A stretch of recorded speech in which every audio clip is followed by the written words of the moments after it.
खुदावंद मेरी रोशनी और मेरी निजात है, मुझे किसकी दहशत। खुदावंद मेरी जान का पुश्ता है, मुझे किसकी हैबत। उसी के करीम उलजाम यीशु नाम में आप सबकी सलामती हो। मैं चाहूंगा आप सब बैठ सकते हैं।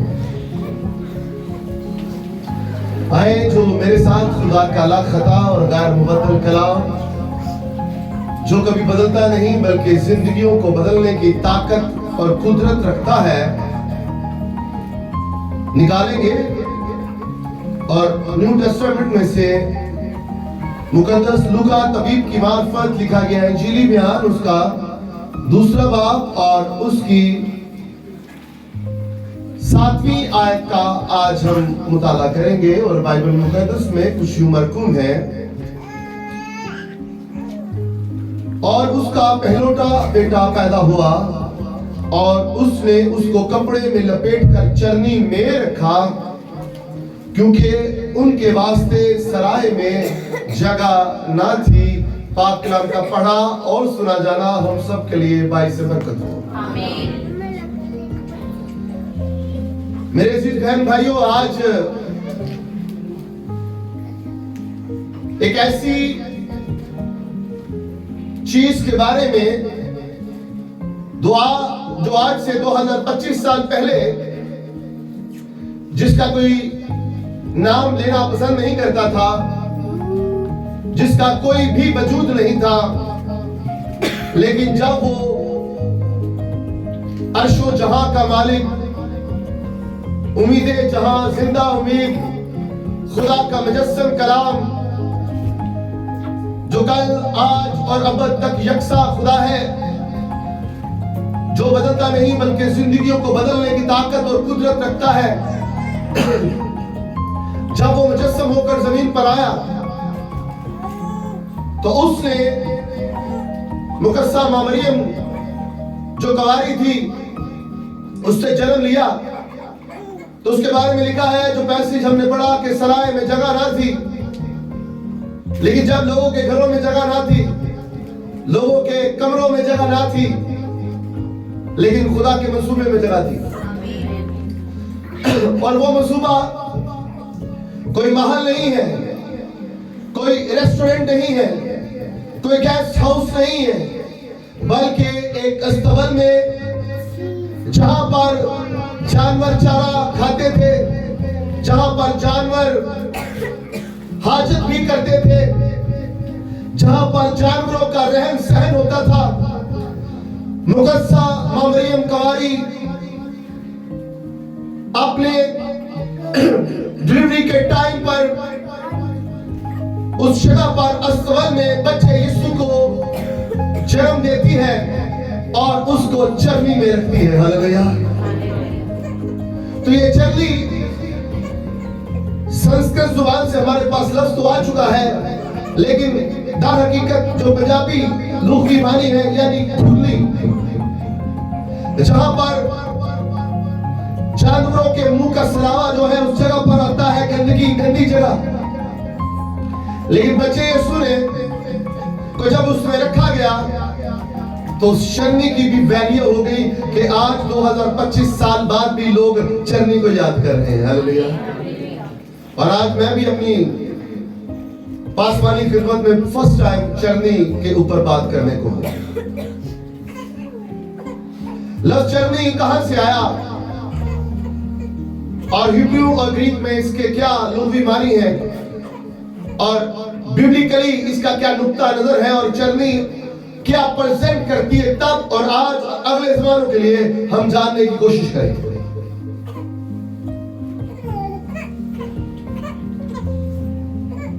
लफ्ज चरनी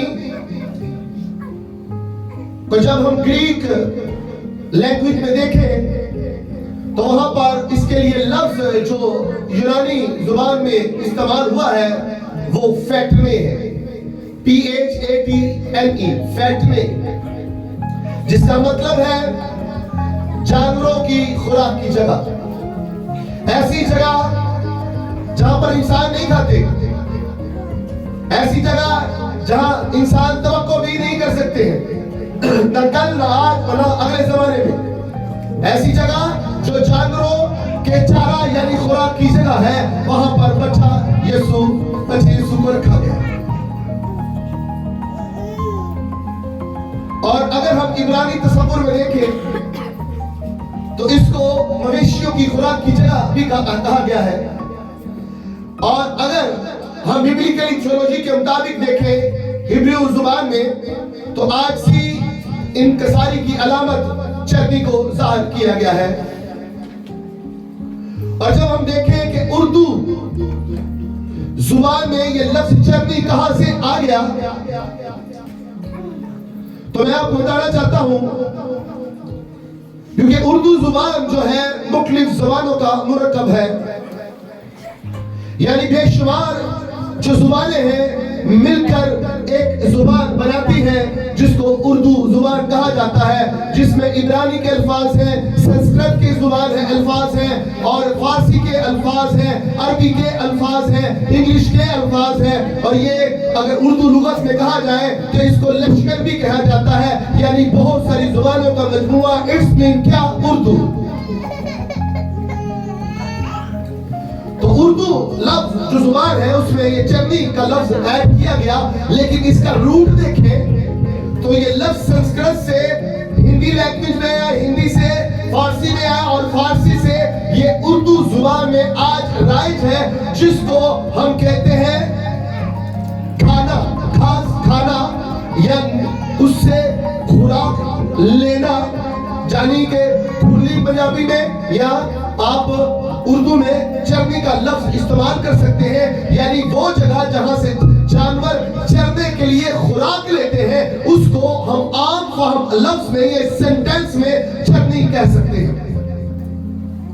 जब उर्दू बाइबल का तर्जुमा 19वीं सदी में हुआ तो उस वक्त के जो तर्जुमा करने वाले लोग थे उन्होंने जानबूझकर जो चरनी के मफहूम को बयान किया गया है वो ये है, ना कि ये किया गया कि यीशु अक्सर गीतों में जो बिब्लिकली थियोलॉजी को गलत पेश कर दिया जाता है। जब हम शान को बयान करने के चक्करों में शान को कम कर देते हैं और बाइबल के नुक्ता नजर को हम पीछे ले जाते हैं और ऐसे अल्फाजों का इस्तेमाल करते हैं जिनका बाइबल से कुछ ताल्लुक ही नहीं है। अक्सर गीत देखते हैं कि मुगस्सा मरियम बच्चे यीशु को झूला झुला रही है, वो निशानी ये करती है कि बच्चा यीशु यानी झूले में पैदा हुआ। ना ना ना, झूला कोई नहीं सी उस टाइम, ये दस्तूर ही नहीं था, चरनी में पैदा हुआ, खुरली ने बेचा, कोई इज्जत नहीं काट दी भी। वो इंसान नहीं है सिर्फ जिनकी इज्जत काट देगी, वो कामिल इंसान थे, कामिल खुदा है। वो पस्त हाल में इसलिए पैदा हुआ ताकि हम पस्त हालों को ऊपर खड़ा कर सके, जिनका वजूद नहीं था उनको वजूद बख्श सके। इसलिए बच्चा यीशु हेरोदिस के महल में नहीं बल्कि चरनी में पैदा हुआ है। हाँ, चरनी की भी वैल्यू नहीं थी लेकिन आज वैल्यू है, और जब तक ये दुनिया कायम है चरनी की वैल्यू होगी। इसलिए नहीं कि वो जानवरों के खाने की जगह है, इसलिए कि बच्चा यीशु चरनी में पैदा हुआ है। हालेलुया।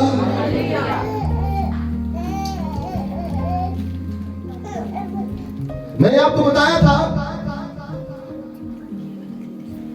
कोई चीज असली हो या ना हो, लेकिन अगर वो खुदावंद यीशु मसीह नासरी के साथ जुड़ जाती है तो असली हो या ना हो पर अबदी जरूर हो जाती है। जब तक सूरज चांद रहेगा चरनी का नाम रहेगा। हालेलुया। और हम कुछ चरनी प्रस्त नहीं है, चरनी की पूजा करो। हम कुछ सलीब प्रस्त नहीं है, सलीबा की पूजा करो। हम सलीब की प्रस्तिश नहीं करते, उसकी अहमियत है, क्योंकि खुदा यीशु मसीह मुजस्सम कलाम सलीब पर उसने अपनी जान का रजा कराना तौर पर फिदिया दिया। जो लानती थी वो बरकत का सबब बन गई, जो गंदगी की जहां थी वो पाकीज़गी का जलाल का सबब बन गई। हमने उस नुक्ता नजर से इस बात को समझने की कोशिश करनी है। हम कुछ चरनी प्रस्त नहीं है, हम कुछ सलीब प्रस्त नहीं है, हम खुदा प्रस्त लोग हैं, हम खुदा प्रस्त लोग हैं। ये नुक्ता याद रखना है। अब चरनी 19वीं सदी में जब चरनी का तर्जुमा किया गया तो पालना या झोलना नहीं किया गया, अक्सर गीत बचपन में झूले चरनी में झूले, भाई झूलिया उठे जाता है, झूले उठे जिन्हें जिन्हें हिल जो होवे ते चरनी कड़ी उधर पत्थर दी हुंदी सी, लकड़ी दी हुंदी सी, उठे कड़े झूले ऐसे यीशु झूल, भाई चरनी ते लाई नहीं जा सी, उस वक्त पत्थर दी हुंदी सी, आज भी पत्थर दी हुंदी है, लकड़ी दी भी हुंदी है, ते लकड़ी च बच्चे नूं झूले नहीं दिते जाते ना। तो ये गीत ही थियोलॉजी के खिलाफ है। तो बहुत सारे लोगों ने इसकी इस तरह की इंटरप्रिटेशन की, लेकिन 19वीं सदी में जानबूझकर तर्जुमा करने वाले लोगों ने इसको पालना, जब बच्चे को रखा जाता है पालने में रखा जाता है, और झूले में नहीं इस्तेमाल किया बल्कि लफ्ज चरनी इस्तेमाल किया गया, जानबूझ के मुंतखब किया गया, ताकि चरनी गुर्बत को जाहिर करती है, गुर्बत को जाहिर करती है, चरनी आजिज़ी को जाहिर करती है, चरनी कुर्बानी को जाहिर करती है। हालेलुया। आगे जानेंगे हम, ये सारी चीजें डिटेल से जानने की कोशिश करेंगे। मुकद्दस पौलुस रसूल का फिलिपियों कलीसिया के नाम खत उसका 2 बाब उसकी रोशनी में देखते हैं कि चरनी की क्या अहमियत है। 2 बाब उसकी 7वीं आयत लिखा हुआ है, जब पहली आयत का मुताला करें तो वहां में लिखा है चुनाचे वो खुदा की सूरत पर था, चुनाचे वो खुदा की सूरत पर था, फिर भी उसने अपने आप को कब्जा में रखने की चीज ना जाना बल्कि अपने आप को खाली कर दिया। इसके लिए ग्रीक वर्ड बहुत खूबसूरत, जिसकी मैंने उसके ऊपर मुताला किया तो कि किनोसिस, उसका मतलब होता है खाली कर देना, सिर्फ कहने से खाली ना कर देना बल्कि अपने वजूद को मुकम्मल, अपने इख्तियार को मुकम्मल, अपने तमाम हैसियत को, शोहरत को, इज्जत को, दौलत को, सबको खाली करके खाली हो जाना और गरीब बन जाना, बेवजूद हो जाना, मिट जाना, फना कर देना। किनोसिस ग्रीक वर्ड, जिसके बारे में उसने अपने आप को खाली कर दिया और इंसानों के मुशाबा हो गया। वो खुदा, देखिए मैं आपको बात बताना चाहता हूँ, जब हम कॉलेज में पढ़ने गए तो वहां पे हमें बात बताई गई कि हम सोचते हैं कि जब खुदा ने यीशु से कहा कि खुदा तूने मुझे क्यों छोड़ दिया, तो लगता है खुदा ने मुकम्मल छोड़ दिया। और अक्सर हम ये भी कहते हैं कि जिस तरह इंसान को छोड़ देता है उसी तरह खुदा को छोड़ देता है। तो मैं आपको बताना चाहता हूँ, इंसान को छोड़ सकता है लेकिन खुदा को नहीं छोड़ सकता है। खुदा यीशु मसीह जब खुदा का कलमा जब आसमान पर था तो वो कामिल खुदा था, जब कलमा मुजस्सम होकर आया तो वो कामिल खुदा भी हुआ और कामिल इंसान भी हुआ। तो बात करने का मतलब ये है कि खुदा यीशु मसीह की खुदाई उसके पास थी लेकिन उसने उसका इस्तेमाल नहीं किया। आज लोगों को इख्तियार दिए जाए तो वो उस इख्तियार से तजावुज इख्तियार कर देते हैं, यानी कि ज्यादा अपने आप को प्रेजेंट करते हैं ताकि लोग और डरे, बात को माने, एक्सेप्ट करें, लेकिन नहीं, यीशु ने नहीं किया। उसके बारे में लिखा है उसने अपने आप को खाली कर दिया। वो खुदा था, सब कुछ कर सकता था, 1 सेकंड में दुनिया फना कर सकता था, बल्कि उसने क्या करना, वो कहता तो हो जाती, लेकिन उसकी बादशाही जमीनी नहीं थी बल्कि आसमानी थी। उसने अपने इख्तियार को खत्म किया, अपने खुदाई की जो पावर है उसको खत्म किया और इंसानों के मुशाबा हो गया और मौत, बल्कि सलीबी मौत को गवारा किया। और खुदा को भी पसंद आया और उसने उसको वो रुतबा बख्शा, वो नाम बख्शा जो सब नामों से आला है। ये उसको दिया नहीं गया, उसने अर्न किया है। आज चाहते हैं सानू दिता जावे, नो, अर्न करे। खिदमत देने का नाम ही है, खिदमत अर्न करने, कमाने का नाम है। कमाए, इज्जत कमाए, और इज्जत, और मैं आपको बात बताऊं, आपके पास ज्यादा पैसा इसका मतलब ये नहीं कि आप बड़े दौलतमंद हैं, बहुत ज्यादा गरीब है। अगर यीशु आपके पास नहीं होता, अगर पैसे की बात करें तो उस वक्त हेरोद जिसके पास पैसे की कमी नहीं थी, लेकिन जब उसको बताया गया मजूसियों ने कि यहूदियों का बादशाह पैदा होने वाला है, वो बड़ा शोशोपन में आ गया। उन्होंने कहा मेरे मुझे भी कोई पैदा होने वाला है। उसने बुला लिया मजूसियों, उन लोगों को, फालगिरों को, इल्मे नजूम को रखने, वहां भी एंजे है भी कोई पैदा होने वाला। हाँ, मीका नबी के सिलसिले में लिखा हुआ है वो बैतलहम में पैदा होगा। तो अंडरस्टैंड करें, वो हर शख्स वो बंदा गरीब है जिसके पास यीशु नहीं है।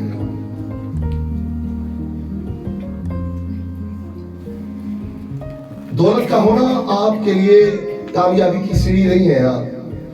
यीशु का होना आपके लिए बरकत और कामयाबी और शोहरत सबकी सीढ़ी है।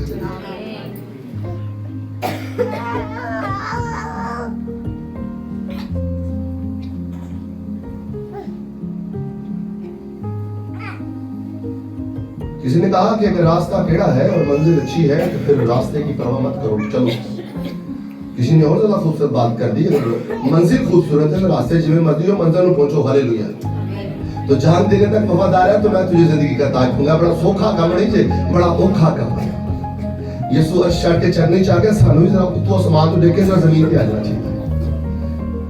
क्योंकि मैं आपको बताना चाहता हूं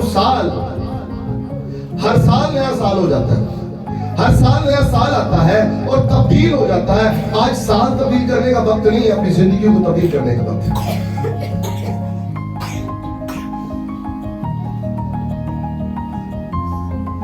चलनी वो मुकाम है जहां खुदा खुद को कम तरीन जगह पर रखता है,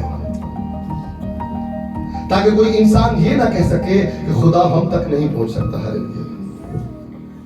खुदा ने अर्श को छोड़कर फर्श का इंतखाब इसलिए कर लिया और ऐसी एक घटिया जगह पर का इंतखाब कर लिया जो कि वो समझता था कि जो बेवजूद है वे जात उनके पास भी आनी चाहिए। कल हम एक फैमिली माहौल में बैठे हुए तो हमारे फैमिली मेंबर ने बात किया, आज लोग उनको बुलाते हैं जिनके को 4 पैसे मिलते ताकि ये भी समझ। बात तो गलत नहीं, बात तो सच है, मगर बात है रुसवाई की। आज ਅਸੀਂ ਉਹਨੂੰ ਸਲਾਮਾ ਕਰਨਾ ਜਿਹੜਾ ਸਾਨੂੰ ਕਰੇ, ਅੱਜ ਅਸੀਂ ਉਹਨਾਂ ਨਾਲ ਕਿਵੇਂ ਟੇਕ ਕਰਨਾ ਜਿਹੜਾ ਸਾਨੂੰ ਮਲਟੀਪਲਾਈ ਕਰਕੇ ਵਾਪਸ ਕਰੇ। ਸਾਨੂੰ ਪਤਾ ਹੋਵੇ ਨਾ ਜੇ ਵਾਪਸ ਨਹੀਂ ਕਰਨਾ ਠੀਕ ਹੈ ना, ਭਾਜੀ ਸਾਡੇ ਕੋਲ ਹੈ ਹੀ ਕੁਝ नहीं। आज ये मैं खाली वैसे मेरे को तो 5000 का नोट है, वैसे मैं भी किसी को देना था। आपका नाम वो नहीं है ना। तो बात करने का सबब ये है कि ऐसे रवैयों से हमें बाज आने की जरूरत है। खाली कर दीजिए ताकि जो आपके पास है वो तो है ही, यीशु वापस नहीं लेगा देखिए, लेकिन जो नहीं है वो उससे आप भर सके, उससे आपको भरा जाए। 2025 में जो ब्लेसिंग है वो तो यीशु ने दे दी है, लेकिन इन्हें इतों तक ही रहना, आगे नहीं जाना, ये आगे नहीं बढ़ना, हमने बढ़ना है तो खाली करें अपने आप को। इब्तिदा में सवाल ये नहीं कि यीशु कहां पैदा हुआ, बल्कि असल सवाल यह है कि खुदा ने अपने आप को किस तरह जाहिर करने का जरिया बनाया, क्या इंतखाब किया खुदा ने कि अपने कलमे को कहां पर मुतारफ करवा दिया और बच्चा यीशु चर्नी में पैदा होकर अपने बाप के किरदार को प्रेजेंट करता हुआ नजर आता है।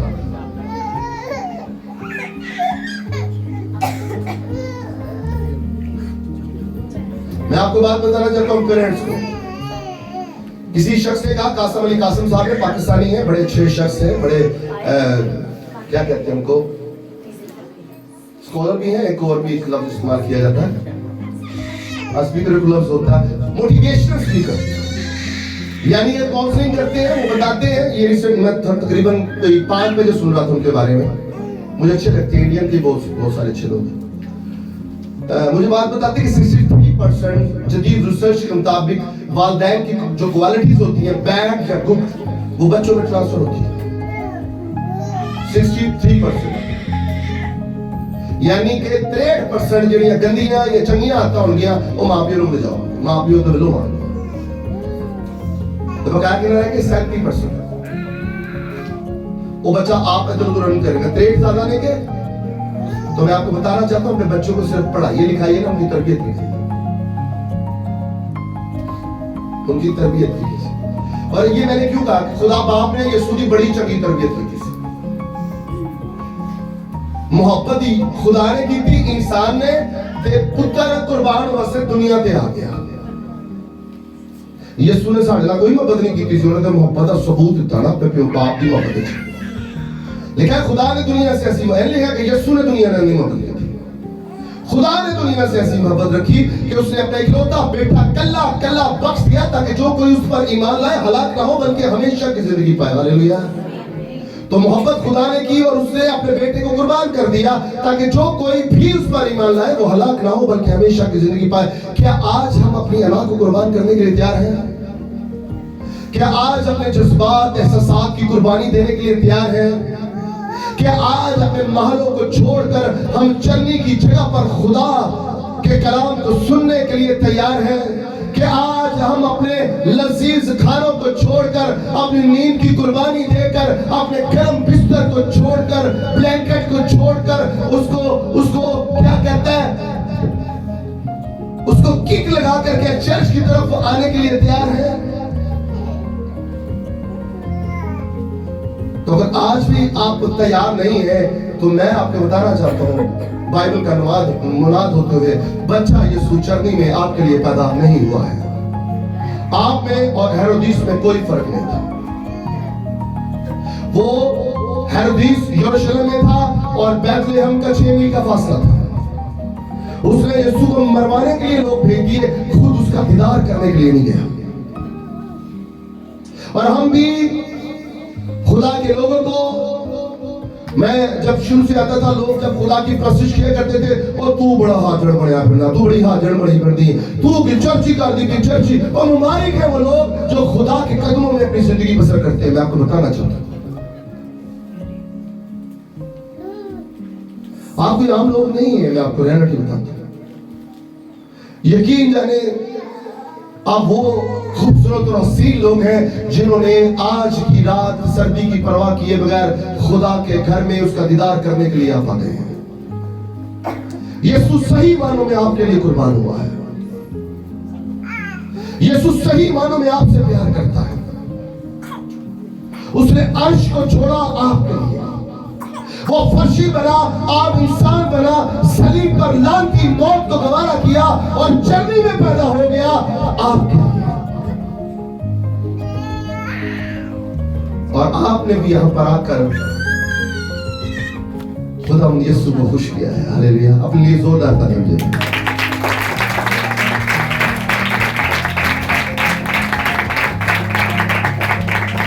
लूका तबीब उसका दूसरा बाब हमें वहां से यीशु की पैदाइश के बारे में नहीं बताता, बल्कि ये एक डिवाइन रेवलेशन है, इलाही मुकाशफा है, जिसकी तरफ हमारी तवज्जो मरकूज करवाना चाहते हैं। यहाँ पे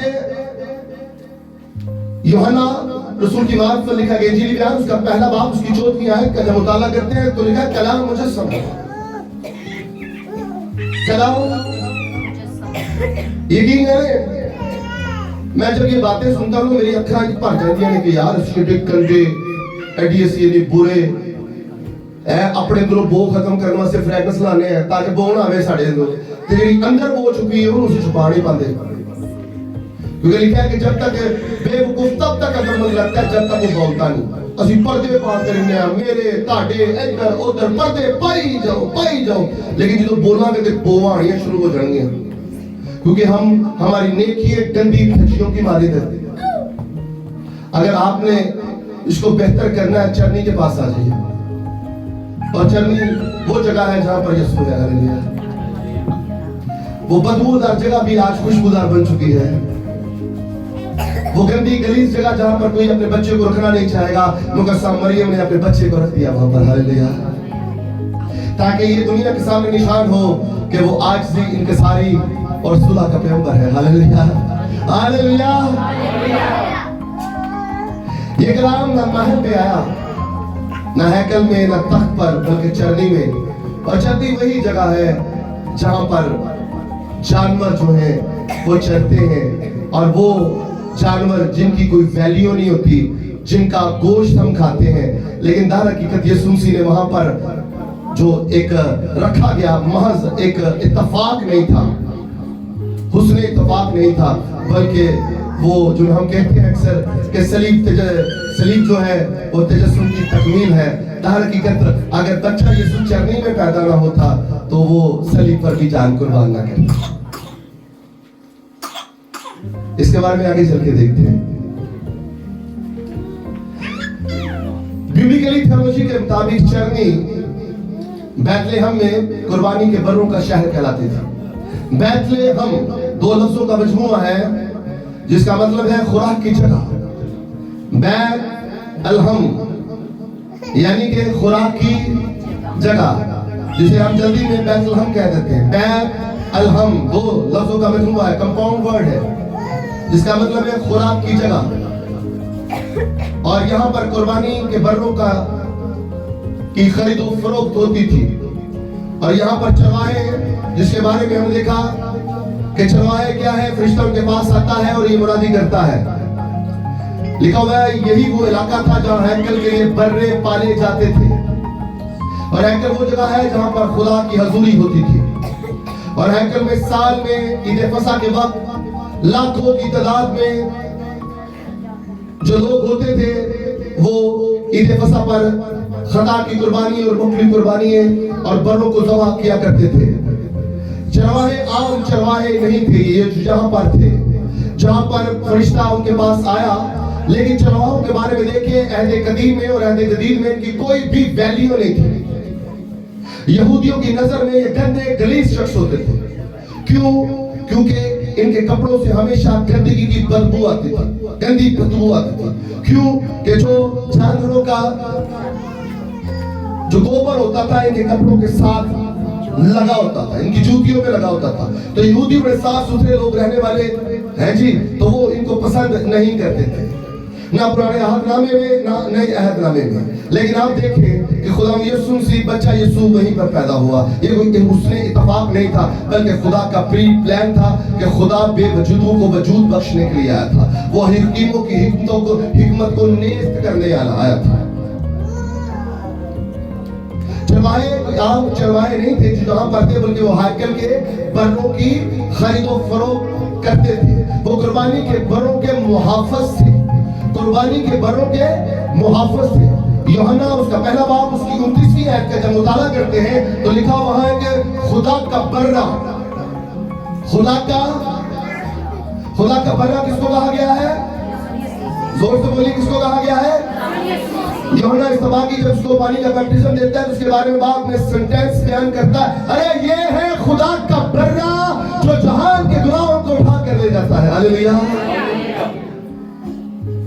तो वहां पर बर्रों की खरीदो फरोख्त होती थी। बर्रे के बारे में बयान करता जाऊं कि जब कोई भेड़ बच्चा पैदा करने को होती थी और बच्चा सेहतमंद होता था तो चरवाहे क्या करते थे, उसको पटिए बांध कर क्या करते थे कि उसको चरनी में रख देते थे, खुरनी में रख देते थे, ताकि टांगे आगे पीछे ना लगाए, चोट न लग जाए। और ये अलामत थी कि ईद फसा के मौका पर जो बर्रा ज़बह किया जाएगा, ना तो वो काना होगा, ना वो लंगड़ा होगा, और ना ही कोई दाग या शिकत उसकी जिंदगी पर, उसकी जिसामत पर नहीं होगी। अगर कोई बकरा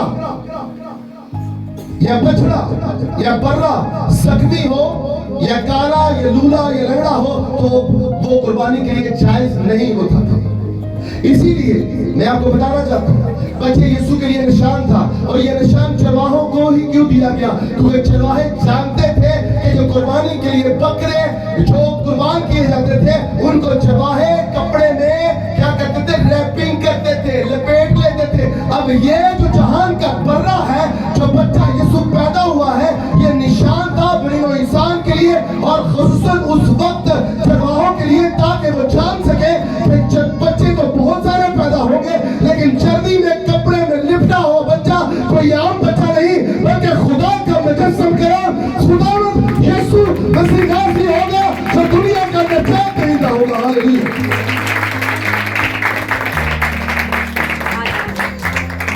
तुम्हारे लिए निशान होगा कि तुम कपड़े में लिपटा, एक लड़के को कपड़े में लिपटा और चर्नी में पड़ा हुआ पाओगे। बच्चे तो बड़े भी पैदा हो सकते सी, लेकिन कपड़े से रैपिंग नहीं कीते होंगे। तो कोई मां नहीं चाहेगी कि खुरली दे विच पा दिए, बीमार करवाना है, मरवाना है बच्चा। भाई पैदा है ऐसो तो नहीं कीता कि मार दे कोई आके।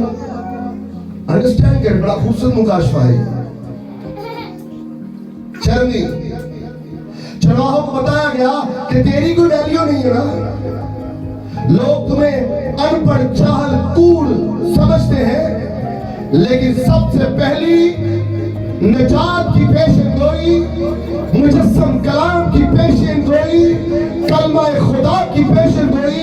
अरे हेरोदीस से ज्यादा जो महल में रहने वाले लोग हैं हेरोदीस हैं, या बादशाह शहजादे जो हाकम हैं, जो हिकमत रखने वाले हैं, उनके पास नहीं है, बल्कि जो रद्द किए हुए लोग हैं, जो हीच किए हुए लोग हैं, जो चरवाहे हैं, तुझे दी गई है। डरो मत, क्योंकि मैं तुम्हें खुशी की बशारत देता हूं। कि आज दाऊद के शहर में एक मुनज्जी पैदा हुआ है, एक मुनज्जी पैदा हुआ है, और वो निजात दींदा है खुदा का कलाम जो कलमा खुदा है, हालेलुया, जो कलमा हक है। ये सिर्फ पैदाइश नहीं थी मेरे अजीजों, ये कुर्बानी की पेशबंदी थी, हालेलुया।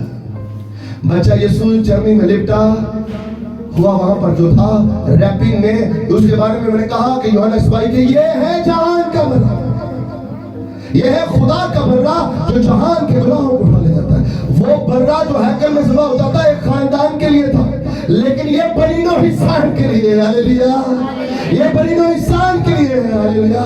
उसके बाद कोई कुर्बानी देने की जरूरत नहीं है। अगर यीशु कुर्बान ना होता तो आज हम भी बकरे बछड़े खरीद रहे होते। यीशु मसीह ने आलमगीर कफारा देकर हमें कुर्बानी से आजाद कर दिया, हालेलुया, गुनाह से आजाद कर दिया, हालेलुया, हालेलुया। और तारीफ खुदा की जरा।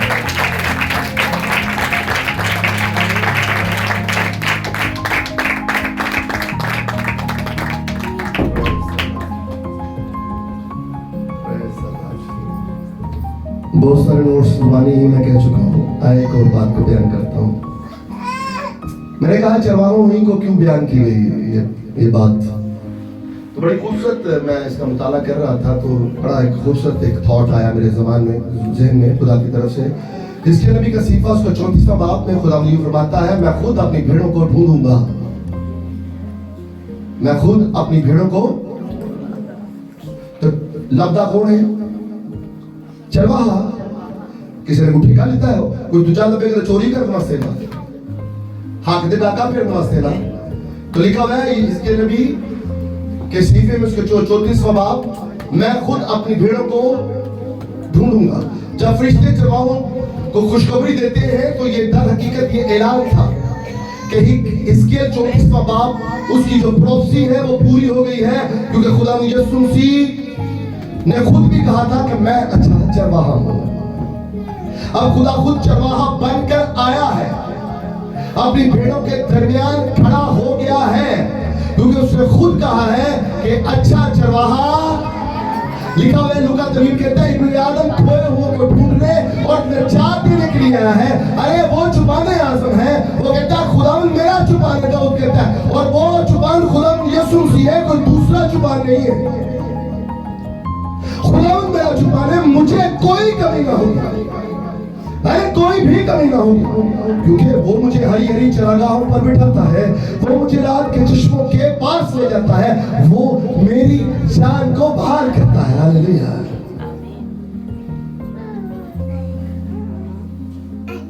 चरवाहों को खुशखबरी देना दरअसल चरवाहे की अपना आपने आपको मुतारिफ करवाना था कि हाँ तू सीधे चरवाहे है हो, लेकिन सही चरवाहा आ गया है।